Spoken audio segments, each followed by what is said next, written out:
Abonnez-vous, Congo Esengo TV. Congo Esengo Nalelio.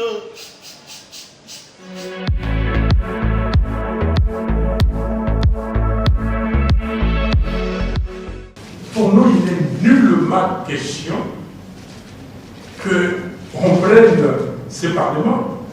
Ces parlements, vous savez comment il a été constitué. Si de fait nous acceptons qu'il existe, on va trouver des accommodations. Mais la configuration ne peut en aucun cas être celle de ces parlements. Parce que j'ai déjà appris, j'ai vu que les gens sont excités. Ah oui, tel a déposé une proposition de loi. Non. Ça va, et c'est pour ça que j'ai cité le professeur Bokaram. Nous devons, entre parties prenantes, nous mettre ensemble, discuter.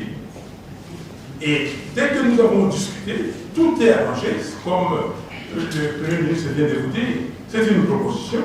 Il y a des gens qui peuvent amener des améliorations, et puis nous aurons un document final entre parties prenantes. Et à la fin, nous sommes d'accord parce que nous sommes dans une situation de fait. Et amener ça à l'Assemblée nationale pour entériner ça in globo. Exactement, et vous le savez, vous étiez présents, quand nous nous sommes réunis au dialogue organisé par la conférence épiscopale nationale du Congo, fin 2016, nous nous sommes réunis en politique. Et de politique, il était question de ce que nous nous sommes convenus, qu'on amène ça à l'Assemblée nationale pour entériner. Donc, il n'y a pas de souci. Et aussi, n'oubliez pas le peuple. Aujourd'hui, le peuple congolais est réveillé. Le peuple congolais ne laissera pas des politiques véreux, ou comme disait le jeune Idengo, les politiciens escrocs, aller, on va dire, prendre les devants. Comment vous comprenez qu'un député, laissons les députés de côté, un sénateur, 2 sénateurs, 10 sénateurs, des sénateurs, on le trouve dans les toilettes du palais du peuple en train de se faire acheter par des candidats. Est-ce que vous trouvez ça normal? Je vais dire à notre ami de ne pas s'inquiéter outre mesure. Je dis outre mesure. Nous voulons 2 étapes dans les discussions. Une première étape qui est, j'allais dire, informelle, et une étape qui formalise. C'est-à-dire au moment où les autres forces, en commençant par celles qui occupent notre pays et s'imposent sur le peuple, acceptent le principe des discussions, nous aussi, on accepte le principe de discuter avec eux en définissant qu'ils sont illégitimes. C'est déjà un compromis qui voudra que nous puissions travailler ensemble. Nous avons dit un espace d'échange et de discussion pour nous mettre d'accord sur le texte avec une synthèse. Et la deuxième étape, c'est celle de la formalisation à travers le Parlement. Qu'est-ce que ça signifie? Vous voyez, même si ces pouvoirs étaient légitimes, les lois, y compris la loi budgétaire, ne se discutent pas au Parlement. C'est vrai qu'au Parlement, on va amender, enrichir, il y a un rituel. Mais les parlements, les lois, les textes sont discutés à l'informel au sein des appareils politiques, au sein de la coalition. Et quand ça va au Parlement, c'est plus ou moins avec les grandes orientations déjà définies par les partis dirigeants. C'est le principe des partis dirigeants. Même aux États-Unis, en Europe, c'est dans le pouvoir, c'est dans les États-majors qu'on arrive à trouver la synthèse qui oriente à travers la loi la société. La loi est sous-tendue par la vision et le projet de société. Donc, nous allons voir cet échange, un peu comme on a fait avec les parlements humains pour avoir la première constitution. La première constitution n'était pas élaborée par des députés au Parlement. Elle était discutée par les forces vives, la partie congolaise, la partie belge, à travers les appareils politiques belges et les forces politiques de chez nous.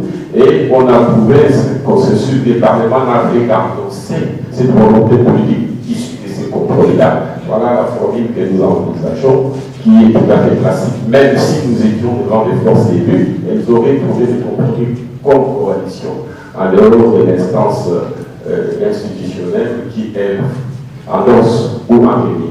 Les spirituels sont là. Je crois que chacun doit mettre du sien pour que les politiques, hommes et femmes, mettent de l'eau dans leur vin et pour qu'on aille bien avant. Et sinon, deuxième question, qu'est-ce que vous allez faire aujourd'hui? Je vous avais répondu à l'époque que je croyais vraiment que les gens allaient s'abstenir de ce genre de bêtises. Je n'ai pas mis les peuples dans la rue. Aujourd'hui, je mettais le peuple dans la rue. Tous.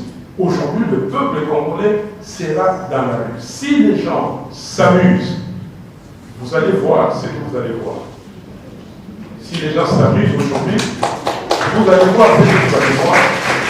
Je ne suis plus là pour dire, ah oui, on vient de dire, partout où je vais à l'étranger, M. Fayulu, vraiment merci beaucoup. Merci pour votre lutte pacifique. Vous n'avez pas demandé au peuple de descendre dans la rue. Cette fois-ci, le peuple descendra dans la rue. Et le peuple n'est pas prêt. Le peuple n'est pas prêt pour que parce que le peuple n'a pas confiance au Parlement. Et si les gens disent que voilà, nous allons passer par la force, bon, mais voilà, on va mettre sur la table des apports de force. Merci. Merci. Vous voulez savoir ce que nous ferons pour amener les autres à la table des négociations. Bien.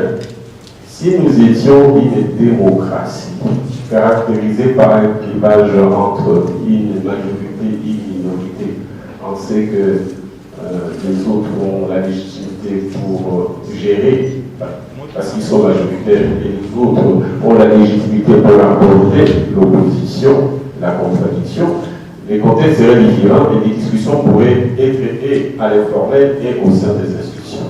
Ce n'est pas ça l'équilibrage entre des légitimités différentes. L'équilibrage se dit par des gens illégitimes qui s'imposent à la tête du pays, d'autre part le fait de lui-même organisé par nous comme résistance. Et donc le peuple va faire toutes les pressions, y compris ceux qui sont ici, à savoir les forces vives de la nation. Nous ferons toutes les pressions nécessaires pour amener ceux-là à aller vers le peuple avec les celui-ci tranche. Il s'agit de la guerre du peuple face à ses oppresseurs. Il ne s'agit pas d'un clivage entre eux et nous.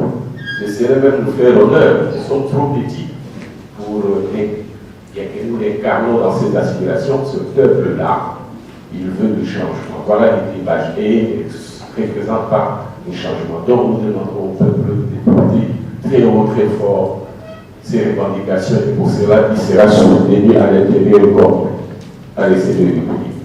Et je lis votre document, très détaillé, bien élaboré. Et quand vous étiez en haut à la loge, j'ai discuté avec certains membres de la CIMOCEL et j'étais en confinement aux États-Unis.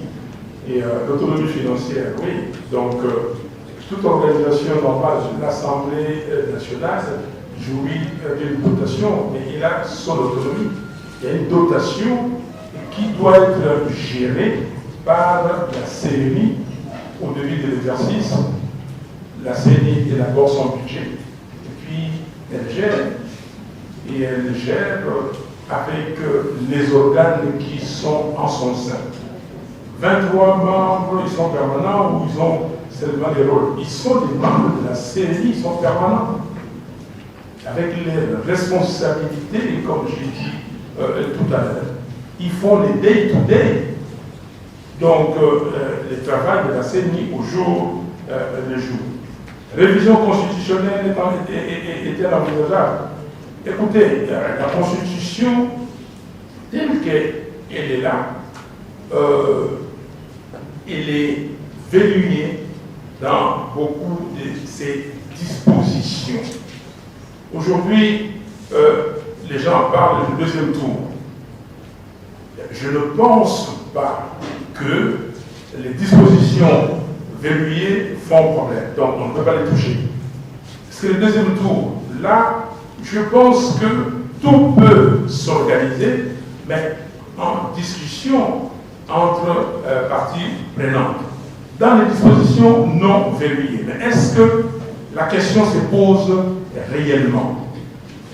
Si la question se pose, Voilà, on va écouter le peuple congolais. La classe politique, les partis prenants vont discuter. Pourquoi le deuxième tour? La fois passée, nous avions eu le deuxième tour en se disant les gens étaient déjà réunis, organisés, ils ont présenté un candidat et c'était très simple. La Mouka avait son candidat, le FCC avait son candidat. Malheureusement, il s'est passé ce qui s'est passé. Vous pouvez avoir le deuxième tour et si les choses ne sont pas bien organisées, vous n'aurez pas les élections apaisées. Pour nous, ce qui importe, c'est avoir d'abord un climat apaisé avant d'aller aux élections. Nous avons les préalables. Ces préalables-là sont les réformes. C'est comme ça que nous interpellons toutes les parties prenantes pour qu'on se mette d'accord avant d'aller aux élections. Mais, et je le répète, je l'ai dit depuis le 30 décembre dernier, je l'ai répété le 11 février, que nous n'accepterons pas les glissements. Il faut que les élections soient organisées à la date de prévue. Merci. Merci. Je voudrais ajouter un mot à propos de l'autonomie de la CENI. En fait, il s'agit de l'autonomie tant externe qu'interne, c'est-à-dire à l'intérieur de la CENI. Externe, c'est par rapport au gouvernement. Nous ne voulons pas dire que CENI est inféodé au gouvernement et qui va pleurer tout le temps pour que le déglissement s'efface pour une procédure classique, celle de la loi financière qui consiste à faire une mise à disposition trimestriellement ou mensuellement de manière à ce qu'elle s'organise de manière autonome. À l'interne aussi, nous voulons que la chaîne de la dépense soit organisée pour que entre les différents organes statutaires de la CENI, qu'il y ait une certaine indépendance des différents responsables par rapport à leurs missions respectives. À savoir que le président, encore que le président lui-même relève d'une procédure autarkive, ce n'est pas une même personne toute puissante, elles vont se réveiller de manière tournante, mais que celui qui est président à un moment donné ait le pouvoir de renoncement, mais qui n'ait pas les autres compétences, y compris celles d'engagement de liquidation et de paiement. Et donc la chaîne soit respectée dans la mesure où chaque bureau, avec son président ou son vice-président, et ses besoins sont prédits qui fassent l'objet d'un investissement en procédant par engagement, liquidation, etc. Donc ce n'est pas le tout-puissant président encore qui n'est pas unique qui va mettre à sa disposition toutes ses compétences pour gérer les finances ainsi, mais sous sa tutelle des autres membres du bureau et des autres membres de la plénière. Madame Frazi, les contextes, tout pays a un contexte.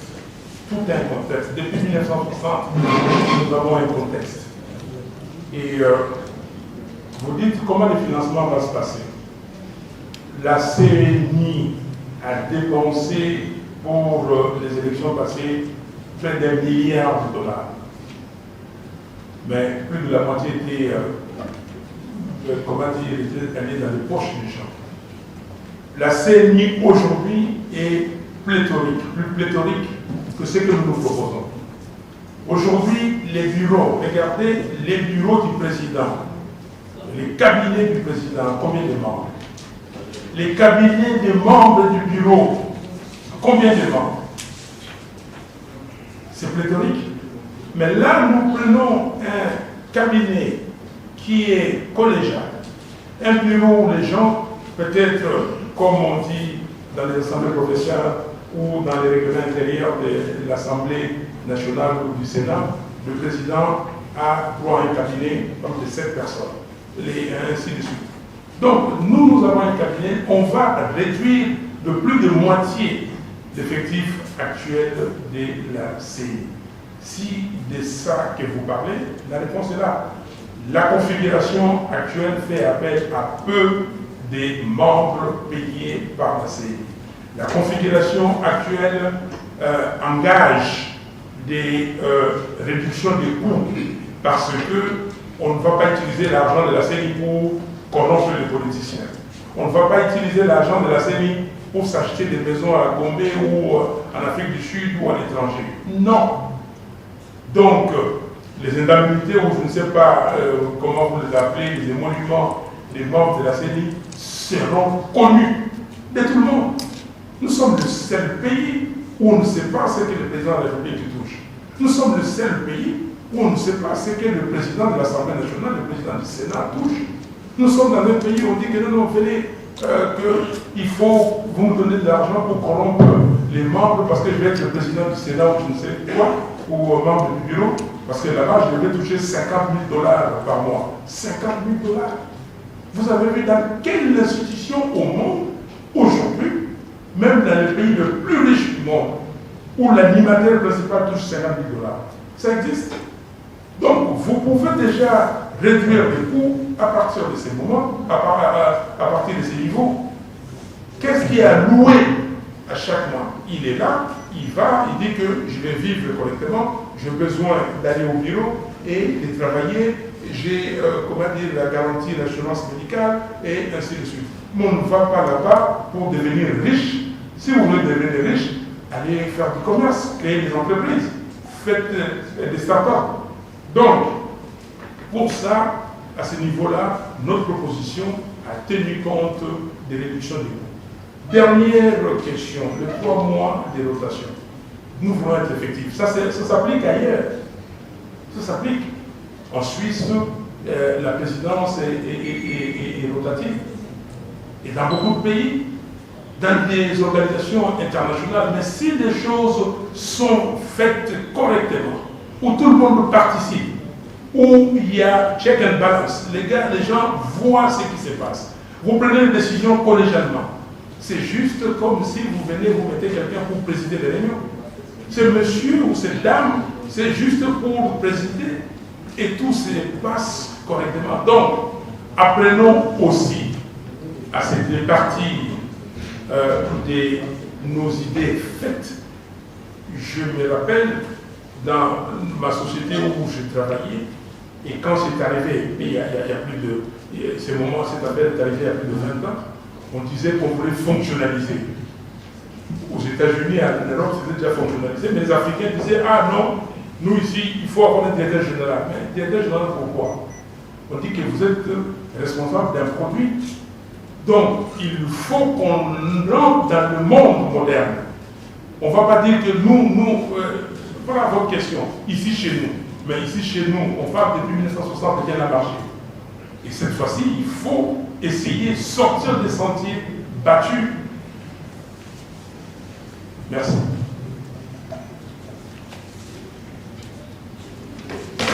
Oui, je m'appelle Emmanuel. S'il vous plaît, un complément d'élément au président. Il y a effectivement, s'agissant du coût des financements, a indiqué que nous pouvions faire des économies en termes de personnel, qui, dans le cadre de la proposition que nous faisons, cette économie peut se dégager, en fait, qu'on va réduire les effectifs au sein des différents organes. Ça, c'est d'une part. D'autre part, nous pouvons faire aussi des économies en ce qui concerne le matériel existant. Je crois que la CENI en a dit un mot précédemment, à savoir que l'inventaire et le guide technique pour avoir ce que nous pouvons dégager comme matériel susceptible d'être utilisé.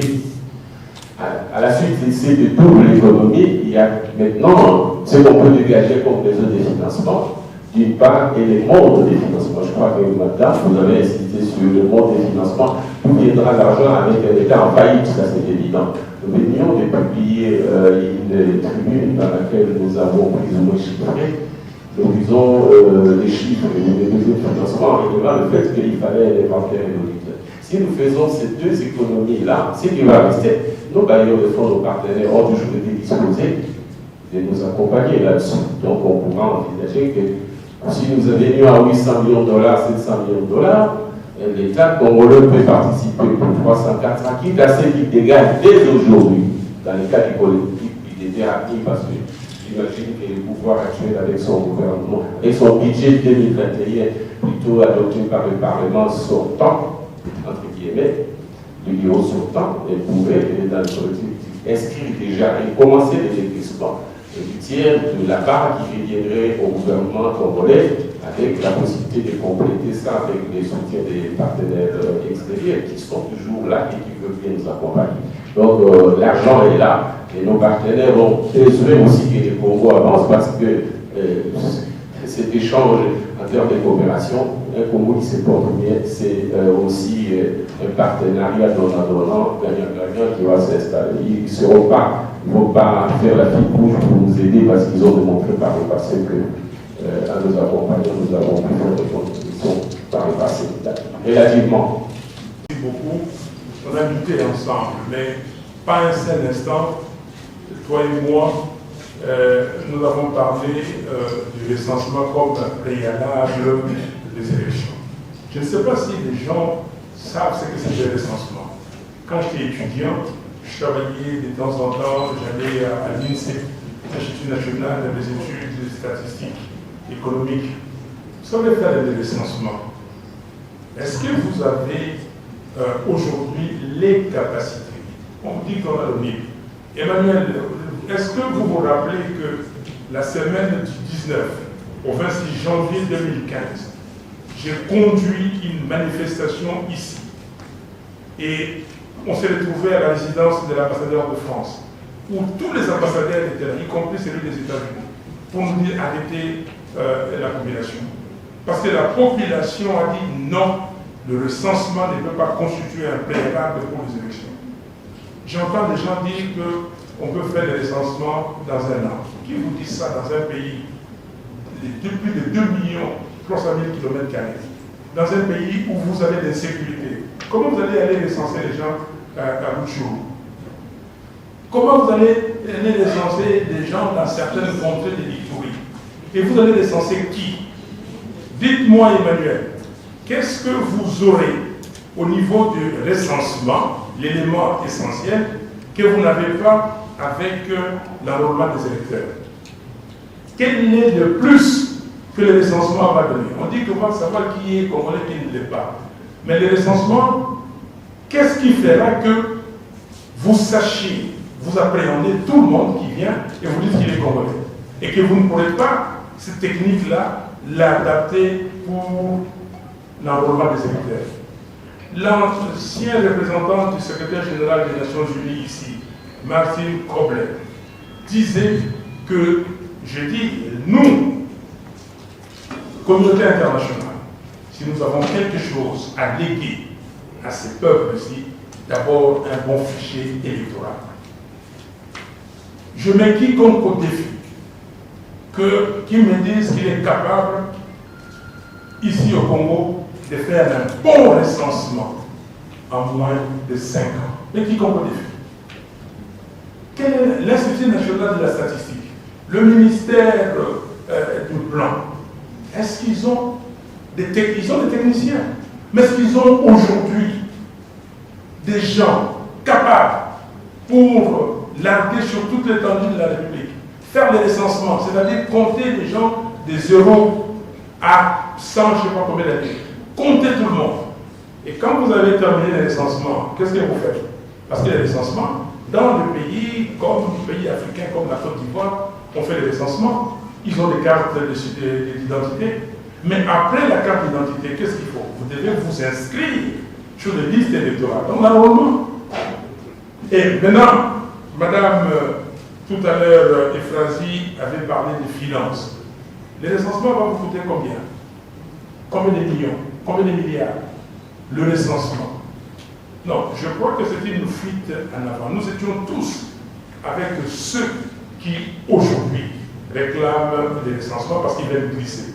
Et nous avons manifesté, et je le répète, la semaine du 19 au 26 janvier 2015, pour dire qu'il est nullement question d'imposer comme préalable aux élections de recensement. Et d'ailleurs, heureusement, c'est le président Kengo Adondo, qui était président du Sénat, qui a calmé la population. Et j'ai dit non, que le peuple congolais comprenne aujourd'hui que le recensement, nous avons besoin de recensement, parce qu'on a besoin de beaucoup de choses, mais nous devons avoir d'abord un gouvernement légitime, des institutions légitimes, avec des animateurs légitimes.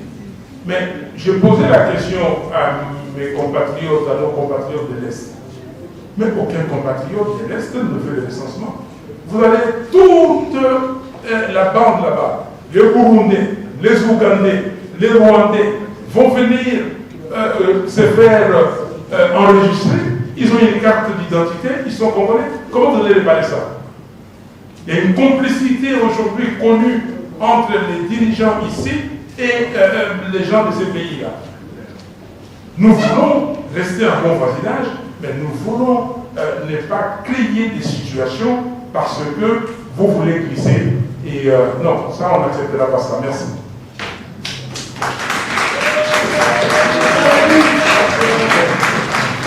Merci, mais moi j'ai honte que les chefs proposiennent des cadres d'un parti historique qui a lutté pour un état de droit. Moi j'ai des origines politiques. Je suis né dans un parti comme l'UDPS, à savoir les Palos. Nous avons lutté pour un état de droit. On met sur la même balance la problématique des recensements et la problématique de la date constitutionnelle des élections prochaines. Parce que le glissement, c'est la violation de la loi. On peut dire les autres ont glissé, pourquoi pas nous? Pourquoi pas vous? Parce que vous avez défendu l'état de droit. Et nous, avec le peuple, nous n'acceptons plus ces glissements. Parce que le glissement égard l'auto-octroi de notre mandat. Après, c'est lui qui vient de la violation de la Constitution.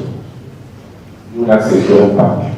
Maintenant, qu'ils disent cela, très bien, prenons par hypothèse diabolique et qu'on accepte ça. Mais ils ne nous disent pas, ça prendra combien de temps, combien ça coûte, est-ce qu'ils en ont des moyens et ça partira des camps. Ils n'ont pas réfléchi à cela. Ils auraient dû venir avec des propositions pour montrer les avantages et les inconvénients des telles options comparées à celles de l'enrôlement ou plus ou moins de construire des compléments pour améliorer le fichier électoral. Donc c'est irresponsable. Ça montre que nous ne sommes pas sérieux comme peuple, et je suis désolé, heureusement qu'il s'agit d'un parti politique, pas de tout un peuple. Ça fait plus de 30 ans que vous et moi nous luttons ensemble. Rappelez-vous de toutes les discussions, les colloques, les manifestations, la marche des chrétiens et tout. Je connais votre volonté. Vous et moi, nous avons été dans des églises, dans des paroisses, pour animer des séminaires, des conférences pour les jeunes gens. Même si on avait simplement 30 personnes, 50 personnes, on a fait. Mais la question que vous posez, est-ce que les membres de nos églises sont dépolitisés? Est-ce que la société civile est dépolitisée? On va commencer ici à chercher entre l'œuf et la poule qui vient de venir. Donc, ces débats-là, c'est très difficile. C'est pour cela que j'ai dit tout à l'heure, c'est la responsabilité de nous tous. Sinon, on ne sortira pas de ces traquenards. Nous sommes pris dans un piège. Mais vous posez la question, à quoi servent les élections? Mais c'est un piège à con. Bon, maintenant, est-ce qu'on a trouvé un autre système, une autre solution pour accéder au pouvoir? Quel est le mode de dévolution du pouvoir? En tout cas, notre Constitution dit que c'est par les élections. Et je l'ai mis ici, en premier slide, que depuis 60, notre pays connaît des problèmes, des crises récurrentes, essentiellement dues au manque de légitimité des animateurs et de leurs institutions, ou des institutions de leurs animateurs.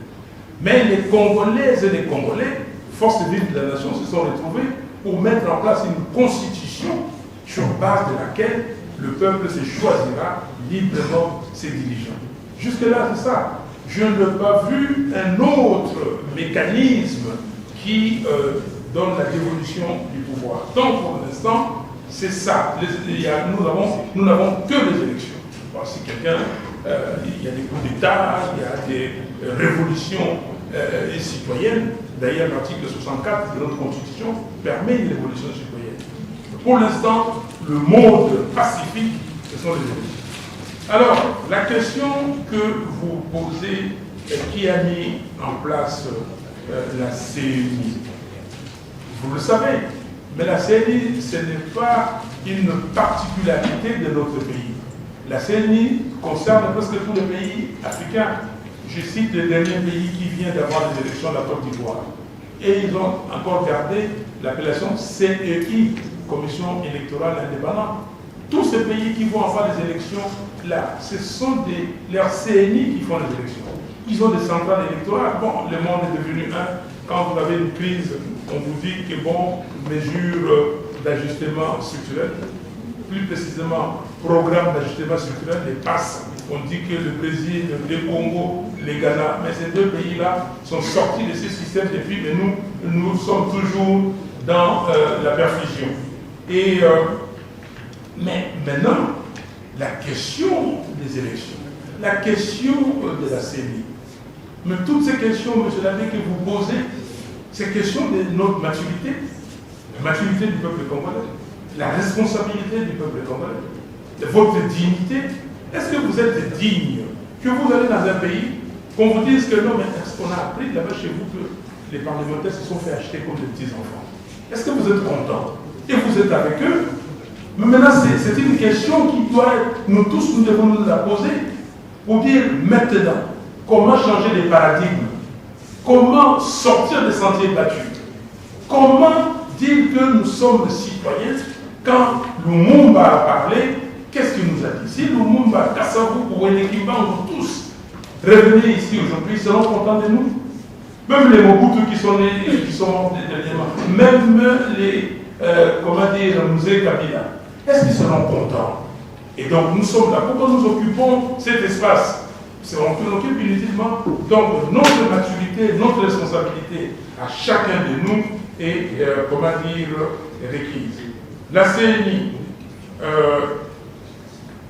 alors si ça a été inventé parce que nous, Africains, nous sommes faibles, nous devons nous révolter, ça, mais révolter comment?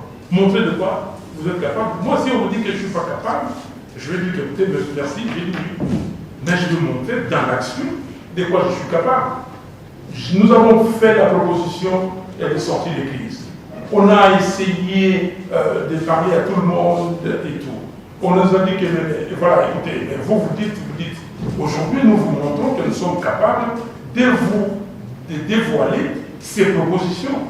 Voici un élément, la loi portant organisation et fonctionnement de la CENI. Donc nous, Africains, nous, Congolais, montrons de quoi nous sommes capables, révoltons-nous par l'action positive. Dernière question, M. l'abbé, financement des élections. La souveraineté. Mais la souveraineté ne se décrète pas comme ça. Si nous voulons être souverains et tout ça, aujourd'hui, on cherche des milliards de dollars pour nourrir les gens. On n'a pas encore trouvé. On cherche des milliards de dollars. Le pays ici, il y a 40 millions de Congolais qui vivent, et encore, quand on dit 40 millions, je ne sais pas, sous le seuil de pauvreté. Les programmes alimentaires mondiaux, les tels programmes, les tels. Donc, tout ça, nous cherchons à nourrir, comment dire, nos populations. Les autres pays s'organisent pour payer ce qu'ils doivent payer. Mais nous, qu'est-ce que nous payons? Tous nous sommes perfusés. Tous. Alors, maintenant, la souveraineté doit commencer par, pour moi, la mise en place des institutions légitimes, avec des animateurs légitimes, qui, eux, doivent être conscients qu'ils ont été mis en place par le peuple, qu'ils ont un mandat du peuple, qu'ils peuvent avoir un délai de grâce. Mais passer ce délai de grâce, le peuple doit demander des comptes parce que dans la période requise, ils doivent aller de nouveau, comment dire, aux élections. Voilà, M. l'abbé. C'est le docteur Soujou. S'il vous plaît, docteur, attendez un moment, le temps de complète le président. Monsieur l'abbé, vous avez parlé de ce que depuis 1960, les élections sont toujours contestables, etc. Et ça vous permet de remettre en question la CENI. Vous avez raison. Mais c'est long, on a expérimenté les deux scénarios, à savoir élection organisée par l'administration, élection organisée par la CENI, à chaque fois ça n'allait pas. Donc, ce n'est pas l'organe organisant des élections qui pose problème, sur le système, globalement. Il faut travailler sur le système. Mais travailler sur le système, ça ne se décrète pas. C'est un processus historique. Même les vieilles démocraties actuelles qui se sont développées ont appris en se trompant. C'est dommage que les GDI comme ça. Un peu comme si j'étais d'accord qu'on se trompe, etc. et qu'on apprenne à se tromper. Je n'exprime pas un jeu, j'exprime un fait historique qui fait que c'est progressivement dans les rapports de force qu'on a évolué pour l'amélioration qualitative de la société. C'est toute la société prise comme système qu'il faut améliorer. L'organisation des élections, quel qu'en soit l'organe, l'équipe des articulations. Donc, administration comme c'est mis tant que les systèmes mauvais, tant qu'on lutte encore, tant qu'on lutte pour construire la démocratie, c'est-à-dire la transparence, l'égalité, les résultats, nous aurons toujours des faiblesses, quelle que soit l'instance par laquelle nous organisons les élections. Donc, c'est un combat dans un processus historique. Deuxièmement, vous parlez du financement en proposant que nous puissions organiser les fonds pour être plus ou moins souverains.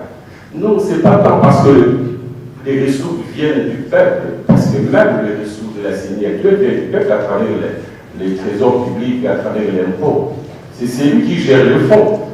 Moi, pardonnez-moi de dire comme ça, j'ai organisé les élections en 2011 avec un financement plus ou moins de 100%. Au nom de la souveraineté, mais il y a eu des contestations, il y a eu la fraude, plus ou moins. Donc c'est pour dire comment organiser la souveraineté, comme a dit le président de l'Union, pour que l'autorité qui incarne la souveraineté soit l'émanation du peuple et se sente plutôt redevable et fasse en sorte qu'il n'y ait pas des élections et n'organise pas la fraude ou les glissements. C'est cette étape-là qui ne se décrète pas non plus, qui est le résultat d'un combat de tout à l'heure. Donc, ce n'est pas parce que nous aurons créé un fonds, ces fonds, sa gestion sera institutionnalisée. C'est comme le budget de l'État qui vient d'un fonds collecté au profit du peuple. Et quand vous institutionnalisez, donc vous dépendez des animateurs, des institutions qui peuvent être bons ou mauvais, ou tout en étant bon et faible, etc., de dysfonctionnement. Voilà donc, tout en vous encourageant dans cette démarche critique, nous devons, je vous demande que nous prenions acte que nous devons évoluer grâce justement à cette discussion. Quelquefois, des discussions intellectuelles, quelquefois, ça pourrait être violent, les vieilles civilisations sont aussi la contrepartie de la violence. Je pense qu'il y a des guerres qu'on n'a pas encore faites. Je m'arrêtais de dire, l'avocat est une entité, c'est l'avocat qui a fait les documents, et s'ils étaient là, et s'ils n'étaient pas là, vous voyez bien que les contextes et les contenus montrent que c'est un document qui vient de la part des résistants, de ceux qui disent non au pouvoir actuel. Et ça ne peut pas venir de ce qu'on a appelé tort à tort ou à raison opposition républicaine. Globalement, c'est l'avocat qui l'a fait. Merci. Oui, vous avez une partie de la réponse, je vais vous donner, madame. Cette affaire est partie au mois de mars 2019, même avant. Dès que nous avons eu cette fabrication de chiffres, si vous lisez notre communiqué du 30 juillet à Lubumbashi, tout le monde a signé. Au point 5, nous disons que la MONCA continue à dénoncer, continue à réaffirmer ou réaffirme sa victoire aux élections de 2018 et continue de fustiger les comportements de la CENI qui consistait à fabriquer des chiffres et les comportements de la Cour constitutionnelle qui consistait à valider ces chiffres. Et dès qu'il y a une validation des chiffres, nous avons écrit à l'Union africaine par ma signature. Mais tous les documents, la MONCA a vu, et même les membres de la MONCA ont contacté les gens de l'Union africaine pour passer ces documents. C'est le 8 février 2019. Le 8 février. Et nous avons donné déjà la proposition de sortie de crise. Et après, au mois le 23 février, nous avons reçu des diplomates, nous avons discuté, nous avons commencé à parler de propositions de sortie de crise, en tout cas nos propositions. Et nous nous sommes réunis, et en mars encore, ici, à Kinshasa, certains diplomates et certains membres de la MONCA ont conféré sur cette proposition de sortie de crise.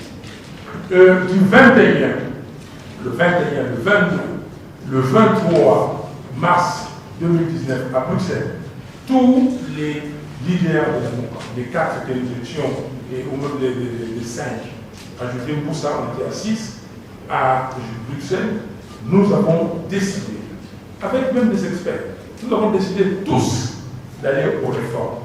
Et nous avons imaginé ces réformes. Nous avons dit c'est quelles réformes? Tous, on a parlé. Il y a un communiqué. À qui proposez-vous? S'il vous plaît, je vais vous répondre à qui vous proposez. Vous m'avez posé la question si les autres leaders de la MOCA étaient. Donc, parce que vous êtes dit, quand ça a commencé juste après les élections, 2 semaines après la prestation des serments. Donc, ça a commencé à ce moment, tout le monde a été contacté et tout le monde sait que nous avons commencé ça. S'il vous plaît. Maintenant, les leaders de la MOCA étaient là tous. Et nous avons proposé. Et donc, quand nous avons proposé, nous avons fait la proposition de sortie des crises, et là nous avons commencé la rédaction de ces documents. Ces documents, les autres n'étaient pas là.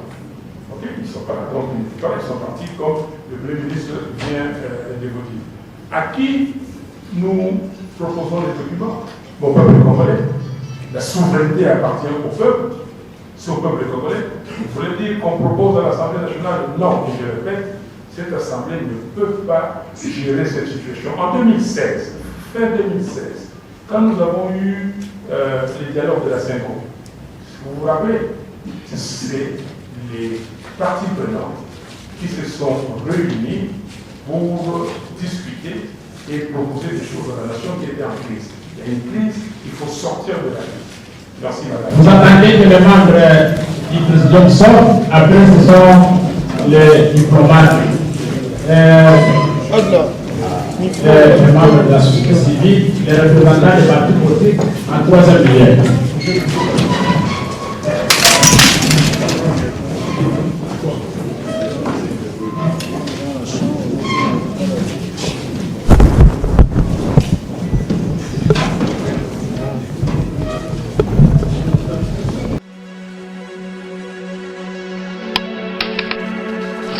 Abonnez-vous, Congo Esengo TV.